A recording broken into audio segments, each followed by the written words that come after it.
everybody. Welcome back, and thank you for joining us for episode 59 of Tech Safe here at WCCA TV in Worcester, Massachusetts. A shout out to our incredible producer, Adam Rice, giving us the nod from the control room.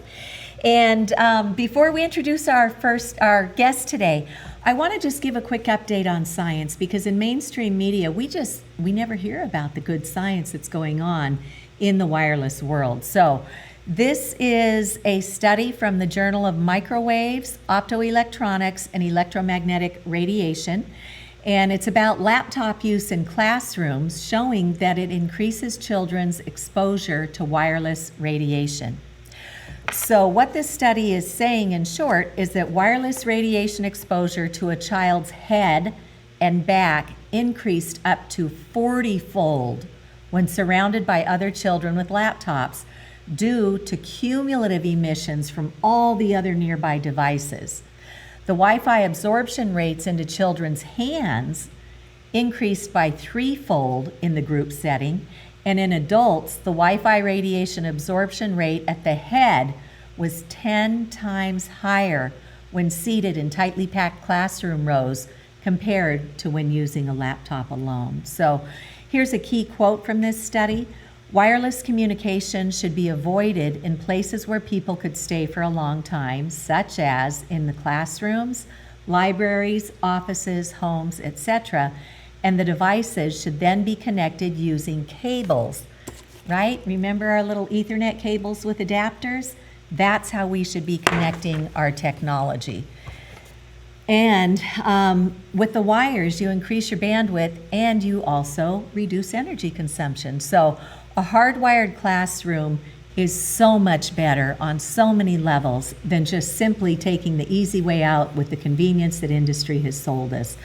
So this is a study that was called Wireless Radiation Exposure in a Classroom with Wireless Computers. So thanks for learning along with us. And I'm delighted to invite back our guest today, Dr. Debra Greene from TechSafe Hawai'i. And we have talked in the past about schools, and her most recent effort and success, I might add, is on the Big Island of Hawaii.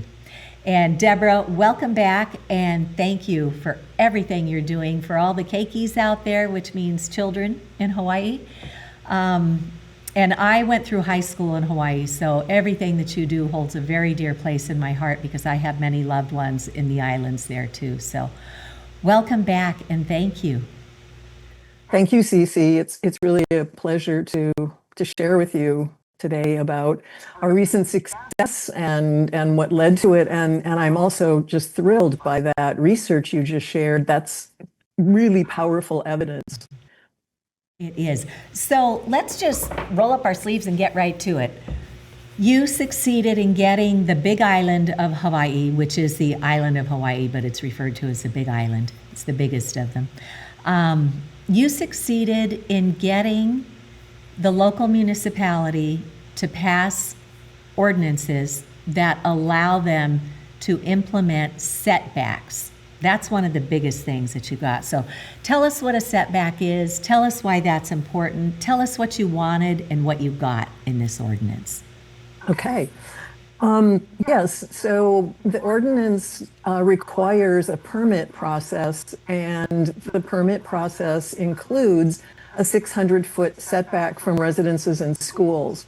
And a setback means that a tower or antenna cannot be placed within 600 feet of a residence or school. And it's important because otherwise this infrastructure can be placed, especially at schools, can be placed on the school building itself, or, very, very close to the school building. And the same holds true for residences. A tower or antenna could be placed right on a property line. So it's as we know, distance is our friend when it comes to wireless radiation protection. And so the further away we can keep these facilities, the safer it is for us. Yeah, so I know that many years ago when cell towers first started coming in, they were pretty much mounted out in industrial parks, far away from our homes, our schools, our houses of worship, our hospitals, and they would be like 300 feet up in the air. And now industry has been allowed to encroach closer and closer, such that if you can paint these antennas the same color as the building, whoever owns that building is going to get a monetary compensation.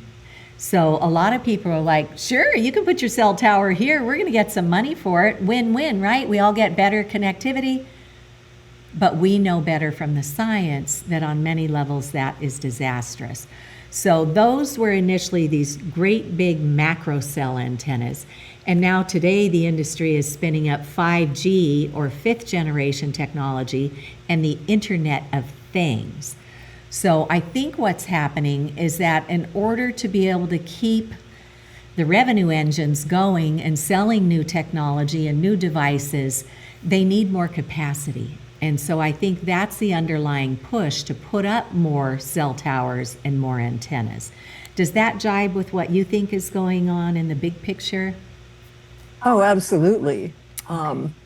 And I mean, there's other things going on as well. For example, AT&T implementing their first net, so-called emergency services and first responder infrastructure. They found a way to convince local jurisdictions to use AT&T infrastructure for the first responder communication. And so it gives a rationale to impose these towers and antennas, AT&T infrastructure everywhere. And it's a very sad thing. And that actually played a role in our trying to get this ordinance passed. Mm-hmm. So I know when I just today drove past my public safety building where our fire and our police are housed, I looked up and I saw antennas, but they're these skinny little tiny antennas. Those are for the emergency responders. Those are not so much what troubles us. It's when the industry comes in and wants to put commercial cell towers in places where people are. That's a really bad idea. We certainly want to have our emergency responder infrastructure, and industry just comes in and just muddles it all together, and then everyone thinks it must be fine when we know it's really not fine. So with your ordinance, I'm guessing that it applies to the macro cell towers, the macro antennas, as well as the new 5G small cell antennas. Is that right? Unfortunately, that is not right. We had small cell facilities included in the proposed ordinance up until close to the end of the process of getting this thing passed, which, by the way, was a very long, protracted process, which I'm happy to talk more about. But at any rate, in the end, the small cell provision was removed. And it's mostly, to be honest, because of the setback. Because as we know, I mean, 5G small cells or 6G, or they keep it adding on to it, operates with a different frequency. Mm-hmm. It uses millimeter wave frequencies, and millimeter waves do not travel as far. And so the antennas have to be placed much closer together. Also, millimeter waves are impeded easily by many things, buildings, walls, trees with leaves, people, whatever. Yeah. And so a 600-foot setback could not be possible for small cell facilities. Plus, Hawaii, unfortunately, the state of Hawaii has one of those horrible streamlined cell acts that was implemented. And so that's very dicey when it comes to implementing, small cell infrastructure. However, when we started this process, we hired a local attorney to help us interpret that horrible ALEC-initiated Streamlined Small Cell Deployment Act. And our attorney was able to actually find a loophole. And the loophole is that the Streamlined Small Cell Act only applies to government-owned poles. So in Hawaii County, the vast majority of utility poles where the 5G small cells are typically mounted, they're privately owned.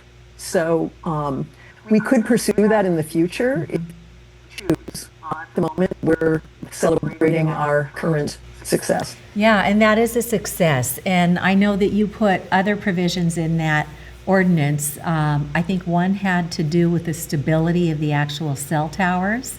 Can you talk us through what protections you were able to put in place for that? Yes. Now, a building plan is required to be submitted by the applicant, by the permit applicant, and the building plans have to be now certified by a licensed structural engineer, verifying that the tower will survive winds of 100 miles per hour or more. And that's extremely important because in Hawaii, as many of you know, we had the big fire in Lahaina, and cell towers have been linked to fires, especially in California. So very important provision there. There's also documentation of a completed National Historic Preservation Act review, which is another really helpful provision in terms of getting this infrastructure verified. Yeah. So so people refer to that as the NEPA Act to protect our environment. What sorts of scenarios do we see where we could reject a cell tower application based on a NEPA review? Oh, I'm going to let you answer that, Cece. Oh, I don't know the answer. I haven't had to do this one yet. I'm sorry, I'm not able to. That's okay. I know that Odette Wilkins at the National It's Call. really down in the weeds. Yeah. So, but it's good because municipalities that have not done their homework on this, or even been brought information to say, hey, there is actually an issue here with these cell towers, they have no idea. So they just say, oh, we're going to get a revenue stream. Okay, we'll rubber stamp this. And then you have no protections in your community. They oftentimes will even strip away public hearings. So even if you hear of a cell tower coming, you may not even have the opportunity to go have your voice heard. So that leads me, I'm sorry to interrupt, but that leads me to another couple of very important provisions that we got and fought to get included, in this ordinance. And one is documentation showing that the chosen site for the facility is the least intrusive, and documentation of proactive efforts to notify the affected community, including verification of notification letters sent to all landowners and lessees, which means tenants, within a 500-foot perimeter. That is incredibly important. I know in Pittsfield, Massachusetts, where Verizon put that cell tower on top of this neighborhood, that their Board of Health deemed that these homes were no longer habitable. That was one of the things that they've been working on to strengthen in their community too, is that notification, because all they did is they ran this little tiny ad in a newspaper that most people, they don't even get their news through newspapers anymore. That was the only notification given to the community, so they got blindsided. They had no idea that this was coming in their neighborhood, and when it did, it made 17 children and adults so sick, they literally had to abandon their homes. And one gentleman didn't abandon his home, and he has now passed away. When they opened him up, he was just riddled with cancers. And this is not child's play. This is a very serious issue. So, Debra, everything that you and the folks in Hawaii did to get this far is such a huge win. So, for people who understand what the risks are, what path did you take? And I know it was not a straight line path. How did you get started? How did you inform people? How did you build coalition so that when you had meetings coming up, that people would actually show up and speak? Okay, well, in terms of, there was a lot that we did behind the scenes, of course, to get to the point of actually calling for testimony, right? I mean, there's a lot that needs to happen before you start rallying people to testify. So I'm not sure if you want me to start there or if Yeah, do, because, I spent the last 10, 12 years thinking, I read the science. And I'm not a scientist and I'm not a doctor, but little me can read the science and go, what the heck? We've got a massive problem here. And then I kept thinking somebody higher up was going to just come and fix this, because of course we should fix it because it's the right thing to do for our children and our pollinators and ourselves. And there is no cavalry coming. So once I got my little brain around that part, then I started, doing things like this free public education webinar that I do every month.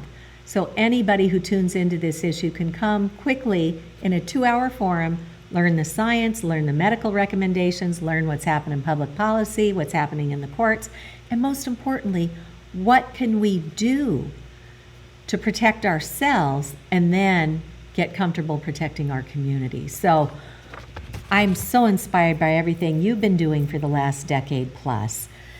How do people get started? What do we do? Okay, we just have a couple of minutes as I understand it. Yeah, we've got so 11 minutes left. I'm going to have to talk really fast. Okay. So our strategy was to begin by consulting with a telecom attorney, and we chose Scott McCullough, and at that time he was available, and our whole process started back in 2021. So but you need to know telecom law. And then we hired a local attorney to interpret our state law, because as I mentioned, we have one of those horrible, ALEC installed streamlined small cell acts. But that probably doesn't apply, hopefully, to some people who are now our audience.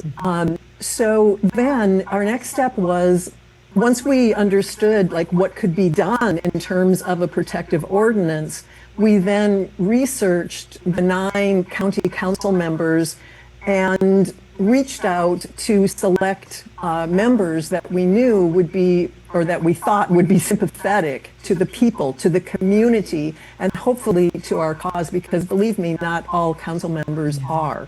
So you can look into their history and get a sense of that. And then we set up a meeting with one council member who we thought would be sympathetic, and thankfully he was.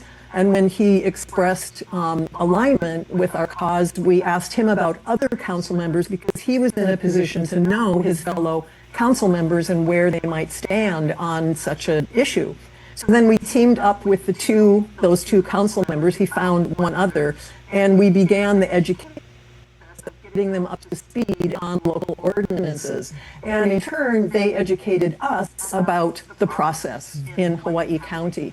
And we consulted with them every step of the way, in order to find the best strategy. And the ordinance in Hawaii County, the local jurisdiction is a county, not a city. And so we were working, with the county on this. And the ordinance had to go through the planning department. And the process in Hawaii County is extremely complicated and cumbersome and biased toward development and against the people. We didn't know that. So we were kind of, flying by the seat of our pants and learning every step of the way, which was really stressful.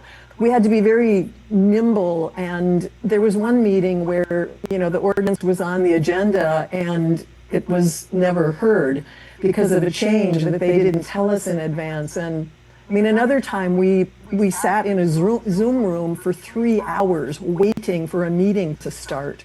And there is such a thing as Hawaii time, and hopefully it's a little different, in other jurisdictions, but yeah.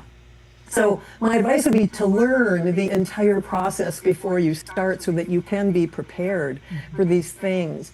And here a bill is introduced by a council member, then it goes to the planning commissions, plural, and then to a planning committee, and then to the full council. And testimony is required at every step of the way, and the thing is voted on at every step.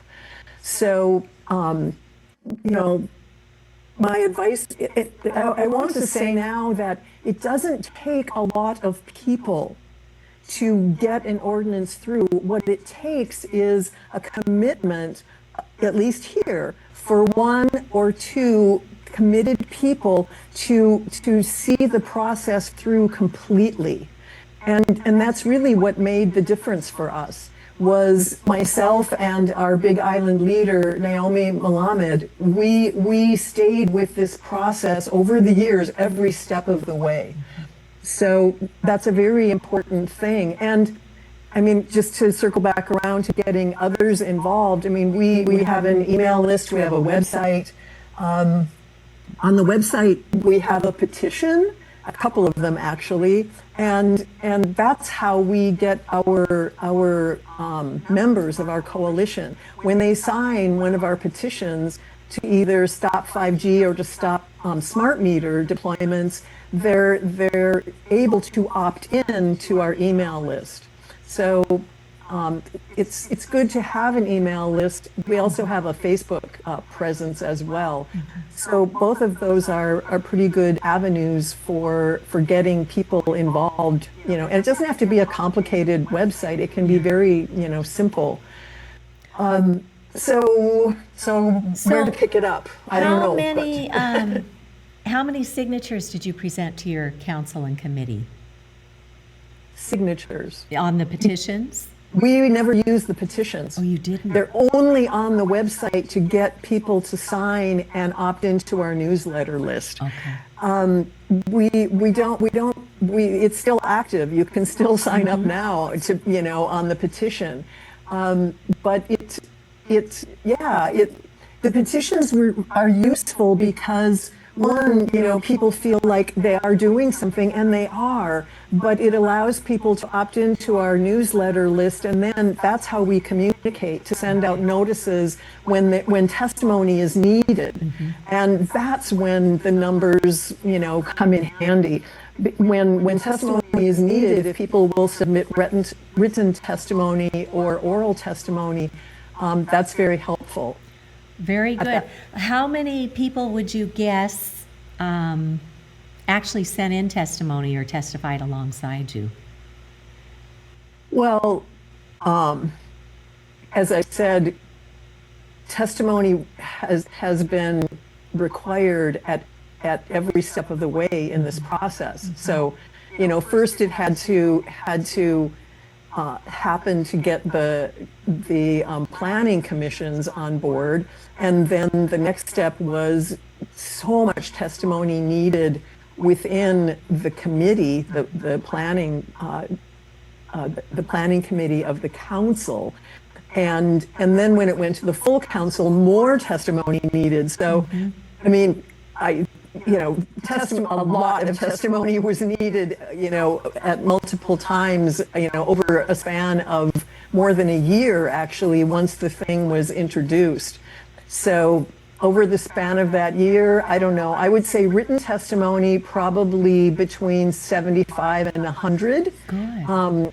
People sent in written testimony, and in terms of, you know, either oral, which would be online, or in person, probably more like between half a dozen and a dozen. Okay, that's consistent with what I see sometimes too. I had a state rep tell me one time, if 3 people from my district call my office on the same issue, that's a lot. And so... And there were times when we did solicit phone calls, especially when our setback was in jeopardy. And I mean, we started out with the 1,200-foot setback, and we ended up with 600. Yeah. You know, the 1,200 foot was voted out at the very end, and we had to fight to get the 600 back in. But I will tell you, in our experience, what Tom is doing now, the lobbyists are targeting the police chiefs and fire chiefs, and meeting with them in person and telling them that, you know, tower and antenna infrastructure is absolutely necessary for public safety. And it's not true, but that's what the lobbyists are doing. And so we actually, Naomi and I, met with the fire chief, and we tried to meet with the police chief, but he refused, basically.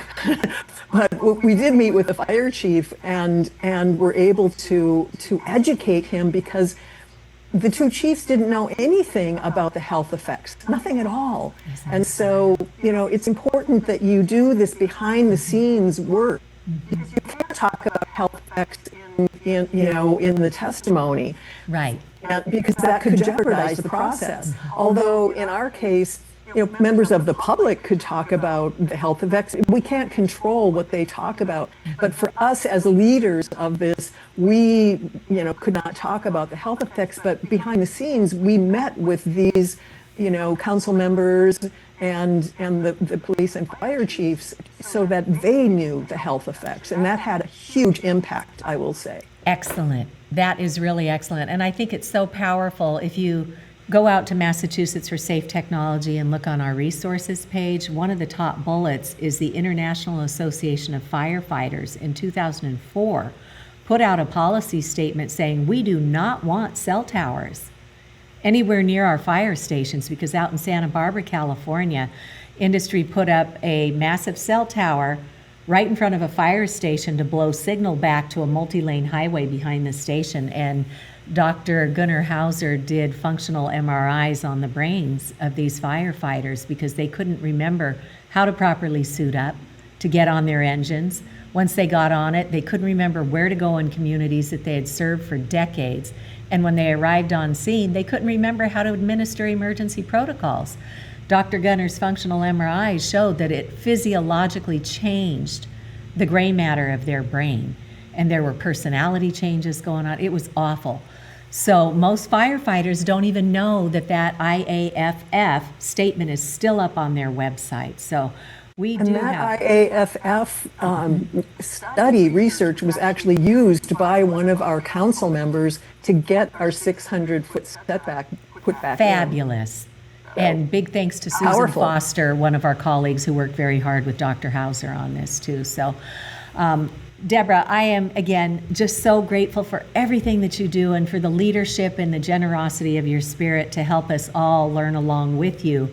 So it may save us some steps as we try to support our own communities with safe technology. So how best for people to reach out to you?